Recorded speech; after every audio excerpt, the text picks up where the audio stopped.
ಸ್ನೇಹಿತರೆ, ಇವತ್ತು ನಮ್ಮ ದೇಶ ಒಂದು ವಿಚಿತ್ರ ಮತ್ತು ಭಯಾನಕವಾದ ಸಾಮಾಜಿಕ ಬಿಕ್ಕಟ್ಟಿಗೆ ಕಾಲಿಡ್ತಾ ಇದೆ. ಒಂದ್ ಕಡೆ ಹುಡುಗರು ಮದುವೆ ಅಂತ ಹೇಳ್ತಾ ಇದ್ದಾರೆ. ಅಯ್ಯೋ ಹುಡುಗಿ ಸಿಗ್ತಿಲ್ಲ ಅಂತ ಹೇಳಿ ಕೈ ಹಿಸುಕೊಳ್ತಿದ್ದಾರೆ. ಆದ್ರೆ ಈ ಕಡೆ ಹುಡುಗಿರು ಮದುವೆನೇ ಆಗ್ತಾ ಇಲ್ಲ, ನಾವು ಹೀಗೇನೆ ಇದ್ ಬಿಡ್ತೀವಿ ಅಂತಿದ್ದಾರೆ.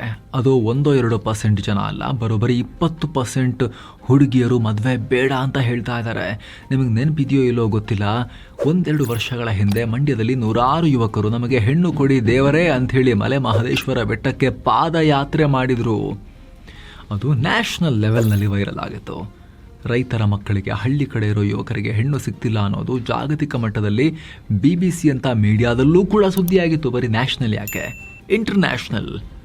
ಈ ರೀತಿ ಪರಿಸ್ಥಿತಿ ಇರಬೇಕಾದ್ರೆ ಹೆಣ್ಣು ಕೊಡೋದಲ್ಲ, ರೈತರೇ ಆಗಲಿ ಒಳ್ಳೆ ಕೆಲಸ ಇದ್ದವರೇ ಆಗಲಿ ನನಗೆ ಮಾತ್ರ ಮದುವೆ ಬೇಡ ಅಂತ ದೇಶದ ಕಾಲು ಭಾಗ ಹೆಣ್ಣು ಮಕ್ಕಳು ಹೇಳೋಕೆ ಶುರು ಮಾಡಿಬಿಟ್ರೆ ಕತೆ ಏನು? ಮುಂಚೆನೇ ಲಿಂಗಾನುಪಾತದಲ್ಲಿ ಮಹಿಳೆಯರು ಸ್ವಲ್ಪ ಕಮ್ಮಿ ಇರೋದ್ರಿಂದ ಸಮಸ್ಯೆ ಇದ್ದೇ ಇದೆ. ಕಾಲು ಭಾಗ ಪಾಪ್ಯುಲೇಷನ್ 20% ಅಂದ್ರೆ ಇನ್ನೊಂದು 5% ಆದ್ರೆ 25% ಆಯ್ತಲ್ಲ. ಕಾಲು ಭಾಗ ಪಾಪ್ಯುಲೇಷನ್ ಮದುವೆ ಆಗಲ್ಲ ಅಂತ ಹೇಳಿದ್ರೆ ಮಹಿಳೆಯರಲ್ಲಿ ಗಂಡು ಜೀವಿಗಳ ಕತೆ ಏನು?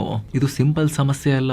ಕೇವಲ ಒಬ್ಬ ಪುರುಷನಿಗೆ ಸಂಗಾತಿ ಸಿಗಲಿಲ್ಲ ಅನ್ನೋದಷ್ಟೇ ಅಲ್ಲ, ಇದು ದೊಡ್ಡ ಕ್ರೈಸಿಸ್. ಇದು ದೇಶಕ್ಕೆ ಸರ್ಕಾರಗಳು ಗಂಭೀರವಾಗಿ ಥಿಂಕ್ ಮಾಡಬೇಕಾಗಿರೋ ವಿಚಾರ ಇದು. ಆದ್ರೂ ಇದನ್ನ ಸೀರಿಯಸ್ ಆಗಿ ತಗೊಳ್ತಾ ಇಲ್ಲ. ಹಾಗಿದ್ರೆ ಭಾರತೀಯ ಯುವತಿಯರು ಮದುವೆ ಯಾಕೆ ರಿಜೆಕ್ಟ್ ಮಾಡ್ತಿದ್ದಾರೆ? ಸೊಸೈಟಿಯಲ್ಲಿ ಆಗ್ತಿರೋ ದೊಡ್ಡ ಬದಲಾವಣೆ ಏನು? ಇದು ಹೀಗೆ ಮುಂದುವರೆದ್ರೆ ಎಲ್ಲಿ ಹೋಗ್ಮುಟ್ಟುತ್ತೆ? ಬನ್ನಿ ಇವತ್ತಿನ ಈ ವಿಡಿಯೋದಲ್ಲಿ ಎಲ್ಲವನ್ನ ಕ್ವಿಕ್ ಆಗಿ ನೋಡ್ತಾ ಹೋಗೋಣ. ನೀವು ನೋಡ್ತಾ ಇದ್ದೀರಾ ಮಸ್ತ್ ಮಗ ಚಾನಲ್, ನಾನು ಅಮರ್ ಪ್ರಸಾದ್. ಸ್ನೇಹಿತರೆ, ಮದುವೆ ಅಂದ್ರೆ ಮನುಷ್ಯರ ಬದುಕಿನ ಅತಿ ಪ್ರಮುಖ ಘಟ್ಟ. ಅದರಲ್ಲೂ ಕೂಡ ಭಾರತೀಯ ಸಂಸ್ಕೃತಿಯಲ್ಲಿ ಇದು ಕೇವಲ 2 ಮನಸ್ಸುಗಳ ದೇಹಗಳ ಮಿಲನ ಮಾತ್ರ ಅಲ್ಲ, 2 ಕುಟುಂಬಗಳ ಬೆಸುಗೆ ಅಂತ ಪರಿಗಣಿಸಲಾಗುತ್ತೆ. ಅದರಲ್ಲೂ ಕೂಡ ಹೆಣ್ಣು ಮಕ್ಕಳ ವಿಚಾರಕ್ಕೆ ಬಂದರೆ ಮದುವೆನೇ ಜೀವನದ ಬಹುದೊಡ್ಡ ಮೈಲುಗಲ್ಲು. ತನ್ನದೇ ಒಂದು ಸಂಸಾರ, ಮಕ್ಕಳು, ಮನೆ ಅನ್ನೋದು ತಲೆಮಾರುಗಳಿಂದ ನೋಡ್ತಾ ಬಂದಿರೋ ಒಂದು ಜೀವನ ಶೈಲಿ. ತಾಯಿಯಾಗದೆ ಹೆಣ್ಣು ಲೈಫ್ ಕಂಪ್ಲೀಟ್ ಆಗಲ್ಲ ಅನ್ನೋ ಭಾವನೆ ಕೂಡ ಇತ್ತು. ಹುಟ್ಟಿದಾಗಿನಿಂದಲೂ ಹೆಣ್ಣು ಮಕ್ಕಳನ್ನು ಈ ದೊಡ್ಡ ಜವಾಬ್ದಾರಿಗೆ ಸಮಾಜ ರೆಡಿ ಮಾಡ್ತಾ ಬರುತ್ತೆ. ಒಮ್ಮೆ ಮದುವೆಯಾಗಿ ಗಂಡನ ಮನೆಗೆ ಹೋದ್ರೆ ಬದುಕು ಸೆಟಲ್ ಅನ್ನೋದು ಬಹಳಷ್ಟು ಜನರ ದೃಢವಾದ ನಂಬಿಕೆ.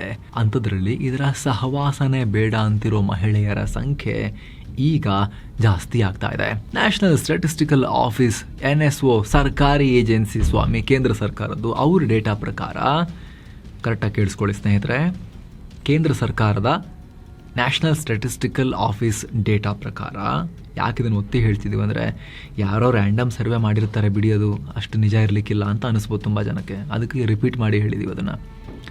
ಅವ್ರ ಪ್ರಕಾರ 2011ರಲ್ಲಿ ಮದುವೆ ಬೇಡ ನನಗೆ ಅಂತ ಹೇಳ್ತಾ ಇದ್ದ ಹುಡುಗಿಯರ ಪ್ರಮಾಣ 13.5% ಇತ್ತು. ಆದರೆ 2021ರ ಹೊತ್ತಿಗೆ ಈ ಡೇಟಾ 19.9%ಗೆ ಜಂಪ್ ಆಗಿಬಿಡ್ಬೇಕಾ? ಸಣ್ಣ ನಂಬರ ಇದು. Imagine this. ಪ್ರತಿ 100 ಹುಡುಗಿಯರಲ್ಲಿ 20 ಹುಡುಗಿಯರು ಮದುವೆ ಬೇಡ ಅಂತ ಹೇಳಿದ್ರೆ ಏನು ಕತೆ? ಇನ್ನು ನಾವು 2026ರ ಲೆಕ್ಕ ತಗೊಂಡ್ರೆ ಈ ಪ್ರಮಾಣ ಖಂಡಿತ 23-24%ಗೆ ಜಿಗಿದಿರೋ ಚಾನ್ಸಸ್ ಇದೆ. ದೇಶದ ಟೋಟಲ್ ಫೀಮೇಲ್ಸಲ್ಲಿ 25% ಕಾಲು ಭಾಗ ನಮಗೆ ಮದುವೆ ಬೇಡ ಅಂತ ಹೇಳ್ತಿರೋರು ಸಿಂಗಲ್ ಆಗಿರೋಕೆ ಬಯಸ್ತಾ ಇದ್ದಾರೆ. ಹೆಣ್ಣು ಸಿಗ್ತಿಲ್ಲ ಅಂತ ಈಗ ಗಂಡಿನ ಕಡೆಯವರು ನಮ್ಮ ಹುಡುಗನಿಗೆ ನಿಮ್ಮ ಹುಡುಗಿಯನ್ನ ಕೊಡಿ, ಮದುವೆ ಖರ್ಚೆಲ್ಲ ನಾವೇ ನೋಡ್ಕೊಳ್ತೀವಿ, ಬೇಕಾದರೆ ಹುಡುಗಿಗೆ ಚಿನ್ನ ನಾವೇ ಹಾಕ್ತೀವಿ ಅಂತ ಬೇಡೋ ಪರಿಸ್ಥಿತಿ ಬರ್ತಾ ಇದೆ. ಚಿನ್ನ ಅಂತ ಪೀಡಿಸ್ತಿದ್ದ ಗಂಡಿನ ಕಡೆಯವರು ಈಗ ನಾವೇ ಚಿನ್ನ ಹಾಕ್ತೀವಿ ರೀ, ನಿಮ್ಮ ಚಿನ್ನದಂಥ ಹುಡುಗಿಯನ್ನ ಕೊಡ್ರಿ ಸಾಕು ಅಂತ. ನೀವೇನು ಹೆಚ್ಚು ಕೊಡೋದೇನು ಬೇಡ ಅಂತ ಹೇಳಿದ್ರು ಕೂಡ ಹುಡುಗಿಯರು ಅವ್ರ ಕಡೆ ಒಪ್ತಾ ಇಲ್ಲ. ಇದರ ಪರಿಣಾಮ ಜಾತಿಯ ಗೋಡೆಗಳೆಲ್ಲ ಮುರಿದು ಹೋಗ್ತಿದ್ದಾವೆ. ನಮ್ದು ಇದು ಜಾತಿ, ನಾವು ಈ ಜಾತಿಲೇ ಆಗೋದು, ಜಾತಿ ಬಿಟ್ಟು ಆಗೋದಿಲ್ಲ ಅನ್ನೋ ಜಾತಿ ವೈರಸ್ ನಮ್ಮ ದೇಶದ ಜನರ ತಲೆಯಲ್ಲಿದೆಯಲ್ಲ, ಅವರು ಕೂಡ ನಿಧಾನಕ್ಕೀಗ ರೂಟ್ ಚೇಂಜ್ ಮಾಡ್ತಿದ್ದಾರೆ.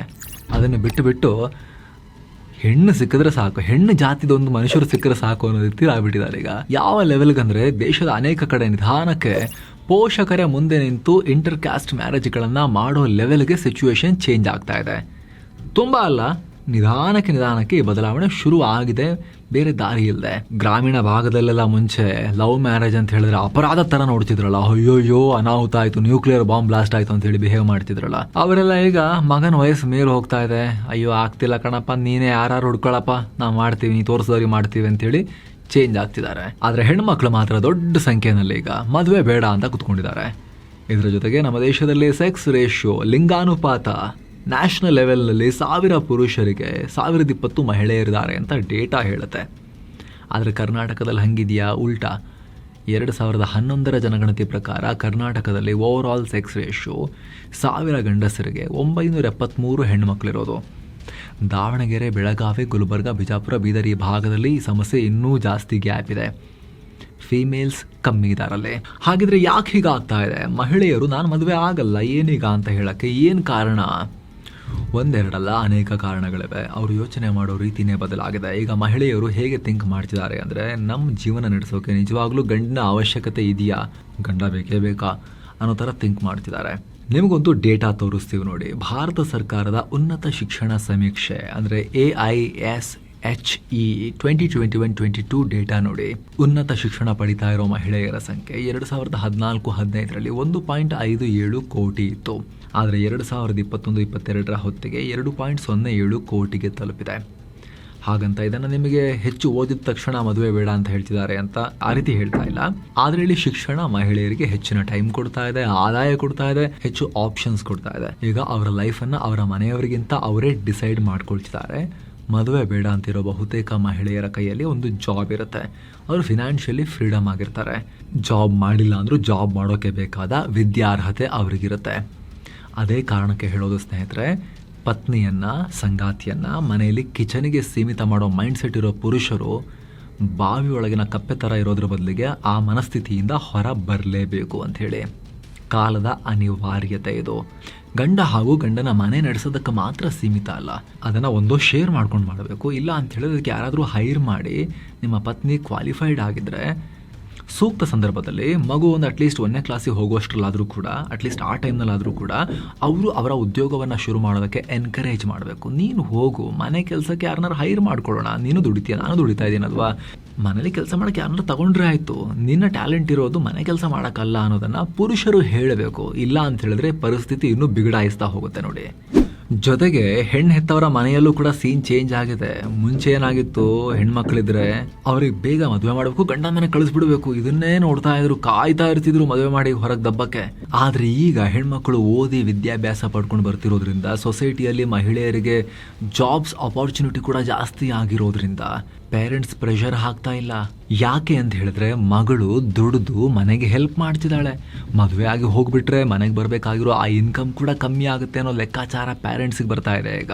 ಜೊತೆಗೆ ಸೆಕೆಂಡ್ ಶಿಫ್ಟ್ ಅಂದ್ರೆ ಏನೋ ಆಗಲೇ ಹೇಳಿದ್ವಲ್ಲ ಸ್ನೇಹಿತರೆ, ಮನೆಯ ಕೆಲಸ. ಒಂದು ನಂಬರ್ ನೋಡಿ ಸ್ನೇಹಿತರೆ, ನಿಮಗೆ ಶಾಕ್ ಆಗ್ಬೋದು ಇದು.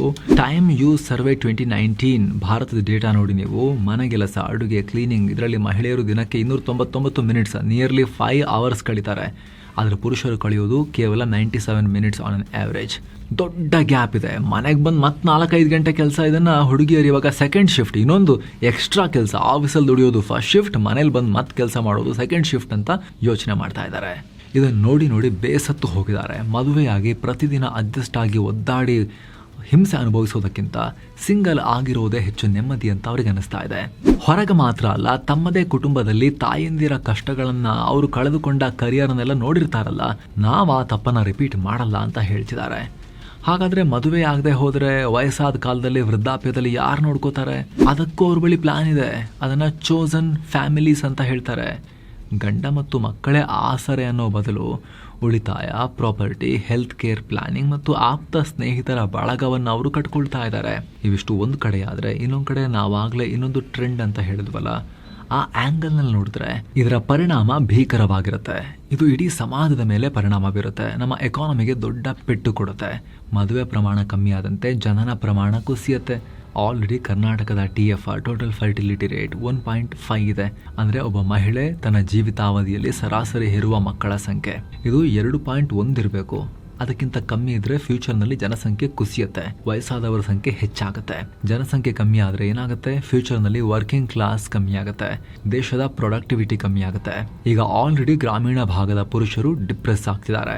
ಬಲವಂತವಾಗಿ ಏನು ಆಪ್ಷನ್ ಇಲ್ಲದೆ ಒಂಟಿಯಾಗಿ ಉಳಿತಿರೋ ಪುರುಷರ ಸಂಖ್ಯೆ ಹೆಚ್ಚಾಗ್ತಿದೆ. ಜೀವನದಲ್ಲಿ ಏನು ಬೇಡ ಅನ್ನೋ ಯೋಚನೆಗೆ ಬರ್ತಾ ಇದ್ದಾರೆ ನೋಡಿ. ಈಗ ರೈತ ಅನ್ನೋ ಕಾರಣಕ್ಕೆ ಹೆಣ್ಣು ಕೊಡ್ತಿಲ್ಲ ಅಂತ ಹೇಳಿದ್ರೆ ಪರಿಸ್ಥಿತಿ ಹೇಗಾಗಿದೆ ಅಂದ್ರೆ, ಆತ ವ್ಯವಸಾಯ ಮಾಡೋದೇ ತಪ್ಪು ಅಂತ. ಹಿಂಗಾದ್ರೆ ಜನ ತಂಬಳಿ ಎಷ್ಟೇ ಆಸ್ತಿ ಜಮೀನಿದ್ರೂ ಕೂಡ ಅದನ್ನ ಮೂಲೆಗೆ ಹಾಕಿಬಿಟ್ಟು ಅಥವಾ ಮಾರಿಬಿಟ್ಟು ಸಿಟಿ ಕಡೆಗೆ ಬಂದ್ಬಿಡ್ತಾರೆ. ಆಲ್ರೆಡಿ ಇದು ಶುರುವಾಗಿದೆ. ಜೊತೆಗೆ ಇದು ನಮ್ಮ ಎಕಾನಮಿ ಮೇಲೆ ಹೇಗೆ ಪರಿಣಾಮ ಬೀಳುತ್ತೆ ನೋಡಿ. ಕುಟುಂಬಗಳ ರಚನೆ, ಸ್ಟ್ರಕ್ಚರ್ ಚೇಂಜ್ ಆದಂತೆ ಮಾರ್ಕೆಟ್ ಕೂಡ ಚೇಂಜ್ ಆಗುತ್ತೆ. ಸಿಂಗಲ್ ಪರ್ಸನ್ ಹೌಸಿಂಗ್, ಸಣ್ಣ ಅಪಾರ್ಟ್ಮೆಂಟ್ಗಳಿಗೆ ಡಿಮಾಂಡ್ ಬರ್ಬೋದು. ಜನ ತಮ್ಮ ಹಣವನ್ನ ಫ್ಯಾಮಿಲಿ ಕಾರುಗಳ ಮೇಲೆ ಹಾಕೋ ಬದಲು ಸೋಲೋ ಟ್ರಾವೆಲ್, ಪರ್ಸನಲ್ ಸರ್ವಿಸ್ ಮತ್ತು ತಮ್ಮದೇ ಭವಿಷ್ಯದ ಫಿನಾನ್ಷಿಯಲ್ ಸೆಕ್ಯೂರಿಟಿ ಮೇಲೆ ಹೂಡಿಕೆ ಮಾಡ್ತಾರೆ. ಜೊತೆಗೆ ಸಿಂಗಲ್ಸ್ ಜಾಸ್ತಿ ಆದಂತೆ ವೃದ್ಧಾಪ್ಯದಲ್ಲಿ ಅವ್ರನ್ನ ನೋಡ್ಕೊಳ್ಳೋಕೆ ಎಂಡ್ ಆಫ್ ಲೈಫ್ ಕೇರ್ ಈ ಸಿಸ್ಟಮ್ಗೆ ಭಾರಿ ದುಡ್ಡು ಬೇಕಾಗತ್ತೆ. ಇದು ಮುಂದಿನ ದಿನಗಳಲ್ಲಿ ಬಹುದೊಡ್ಡ ಬಿಸ್ನೆಸ್ ಬೂಮ್ ಕೂಡ ಆಗ್ಬೋದು, ಜೊತೆಗೆ ದೊಡ್ಡ ಸೋಷಿಯಲ್ ಚಾಲೆಂಜ್ ಕೂಡ ಆಗ್ಬೋದು. ಬೇರೆ ಆಪ್ಷನ್ ಎಷ್ಟೇ ಇದ್ರೂ ಕೂಡ ನಮ್ಮವರು ಅಂತ ಹೇಳ್ಕೊಳ್ಳೋಕೆ ಯಾರೂ ಇಲ್ಲದೆ ರೋದನೆ ಪಡುವ ಪರಿಸ್ಥಿತಿ ಕೂಡ ಬರ್ಬೋದು. ಹಾಗಂತ ಕೇವಲ ಭಾರತದಲ್ಲಿ ಮಾತ್ರ ಅಲ್ಲ ಸ್ನೇಹಿತರೆ, ಆಲ್ರೆಡಿ ಜಪಾನ್ ಮತ್ತು ಸೌತ್ ಕೊರಿಯಾದಲ್ಲಿ ಇವೆಲ್ಲ ಪೀಕಿಗೆ ಹೋಗ್ಬಿಟ್ಟಿದೆ ಟ್ರೆಂಡ್. ಅಲ್ಲಿನ ಮಹಿಳೆಯರು 4B ಮೂವ್ಮೆಂಟ್ ಶುರು ಮಾಡಿದ್ದಾರೆ. ಅಂದರೆ ಪುರುಷರೊಂದಿಗೆ ಡೇಟಿಂಗ್ ಇಲ್ಲ, ಲೈಂಗಿಕತೆ ಇಲ್ಲ, ಮದುವೆ ಇಲ್ಲ, ಮಕ್ಕಳಿಲ್ಲ ಅಂತ. ಬಿ ಅಂದರೆ ಇದೆಲ್ಲ ಕೊರಿಯನ್ ಭಾಷೆಯಲ್ಲಿ. ಪರಿಸ್ಥಿತಿ ಎಷ್ಟು ಕೈ ಮೀರಿದೆ ಅಂತ ಹೇಳಿದ್ರೆ ಜಪಾನ್ ಸರ್ಕಾರವೇ ಮ್ಯಾಚ್ ಮೇಕಿಂಗ್ ಆ್ಯಪ್ಗಳನ್ನು ಮಾಡಿದೆ. ಮದುವೆಯಾಗಿ ಮಕ್ಕಳನ್ನು ಹೆತ್ತರೆ ಲಕ್ಷಾಂತರ ರೂಪಾಯಿ ಫಂಡ್ ಕೊಡೋ ಸ್ಕೀಮ್ಗಳನ್ನು ತಂದಿದೆ. ಆದರೂ ಅಲ್ಲಿನ ಮಹಿಳೆಯರು ಒಪ್ತಾ ಇಲ್ಲ. ಭಾರತದ ನಗರ ಪ್ರದೇಶಗಳು ಮತ್ತು ಅಪರ್ ಮಿಡಲ್ ಕ್ಲಾಸ್ ಕೂಡ ನಿಖರವಾಗಿ ಇದೇ ದಾರಿಯಲ್ಲಿ ಸಾಗ್ತಾ ಇದ್ದಾರೆ. ಮದುವೆ ಕೇವಲ ಸಮಾಜದ ಶಾಸ್ತ್ರ ಅಲ್ಲ, ಅದು ಮನುಷ್ಯನ ಭಾವನಾತ್ಮಕ ಅಗತ್ಯ.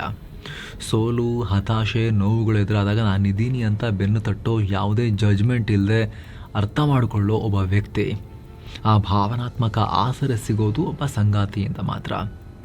ಒಂದು ದೊಡ್ಡ ಗೆಲುವು ಸಿಕ್ಕಾಗ ಅಥವಾ ಸುಂದರವಾದ ಜಾಗಕ್ಕೆ ಹೋದಾಗ ಅದನ್ನು ನೋಡೋಕೆ, ಆ ಖುಷಿಯನ್ನು ಹಂಚಿಕೊಳ್ಳೋಕೆ ನಿಮ್ಮ ಜೊತೆಗೆ ನೀವು ಏಕಾಂಗಿ, ನಿಮಗೆ ನೀವೇ ಅಂತ ಹೇಳಿದ್ರೆ ಅದು ಗ್ರೇಟ್ ಫೀಲಿಂಗ, ಅದೊಂದು ಕೊರತೆನಾ? ಆ ಪ್ರಶ್ನೆಯನ್ನು ಸೊಸೈಟಿ ಕೇಳ್ಕೊಳ್ಬೇಕು. ಈ ಬಗ್ಗೆ ನಿಮ್ಮ ಒಪಿನಿಯನ್ ಮಿಸ್ ಇಲ್ಲದೆ ಕಾಮೆಂಟ್ ಮಾಡಿ ತಿಳಿಸಿ ಸ್ನೇಹಿತರೆ. ಹಾಗೆ ಸ್ನೇಹಿತರೆ, ಕಡೆದಾಗಿ ನಿಮ್ಮಲ್ಲಿ ಒಂದು ಮನವಿ, ಆಸಕ್ತ ವೀಕ್ಷಕರು ವಿಡಿಯೋ ಕೆಳಗಿರೋ ಜಾಯಿನ್ ಬಟನ್ ಮೂಲಕ ನಮ್ಮ ಚಾನಲ್ಗೆ ಮಿಸ್ ಇಲ್ಲದೆ ಮೆಂಬರ್ಸ್ ಆಗಿ ಜಾಯಿನ್ ಆಗಿ ಅಂತ. ಆವಾಗ ಸ್ನೇಹಿತರೆ, ಎಲ್ಲ ಮೆಂಬರ್ ಓನ್ಲಿ ಅಂದರೆ ಮೆಂಬರ್ಸ್ಗಳಿಗೋಸ್ಕರ ನಾವು ಮಾಡಿರೋ ಪ್ರತ್ಯೇಕ ವಿಡಿಯೋಸ್ ನೀವು ಕೂಡ ನೋಡೋಕೆ ಶುರು ಮಾಡ್ಬೋದು. ಹಲವಾರು ವಿಡಿಯೋಗಳ ಅರ್ಲಿ ಆಕ್ಸೆಸ್ ಪಡಿಬೋದು. ಎಲ್ಲಕ್ಕಿಂತ ಹೆಚ್ಚಾಗಿ ನಿಮ್ಮ ಒಂದೊಂದು ಮೆಂಬರ್ಶಿಪ್ ಕೂಡ ನಮ್ಮ ಚಾನಲ್ಗೆ ನೀವು ಕೂಡ ಅತಿ ದೊಡ್ಡ ಬೆಂಬಲ ಸ್ನೇಹಿತರೆ. ಸೊ ಆಸಕ್ತರು ಮೊದಲು ನೀವು ನಮ್ಮ ಚಾನಲ್ನ ಮೆಂಬರ್ಶಿಪ್ ಟ್ಯಾಬ್ಗೆ ಹೋಗಿ ಒಂದ್ಸಲಿ ಗ್ಲಾನ್ಸ್ ಮಾಡಿ ನೋಡಿ.